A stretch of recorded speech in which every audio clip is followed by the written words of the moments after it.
Sa araw na makatagpo ka ng taong handa kang samahan mula sa pinakamagulo hanggang sa pinakamasayang sandali ng buhay mo. Huwag mo nang pakakawalan. Kasi sa mundo na ginagalawan natin ngayon, isang hamon ang makakita ka ng taong magmamahal sa'yo ng tapat at totoo. Taong maituturing mong palagi. Oo, palaging mananatiling sa'yo. Palaging uunawa. Palaging magpapahalaga. Taong tatanggapin ka ng buong buo maging sino ka pa. Ano man ang estado mo sa buhay o kulay ng paa. Taong hindi lang nakabase sa kung anong nakikita ng mga mata.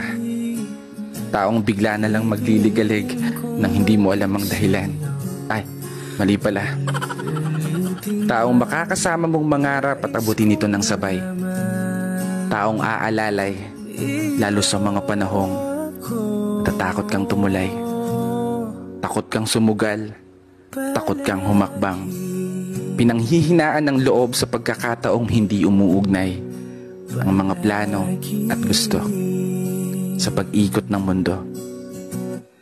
Isang palagi na pupuno sa mga pagkukulang, kahinaan at kalakasan na tinataglay mo. Isang tao na maniniwala sa'yo.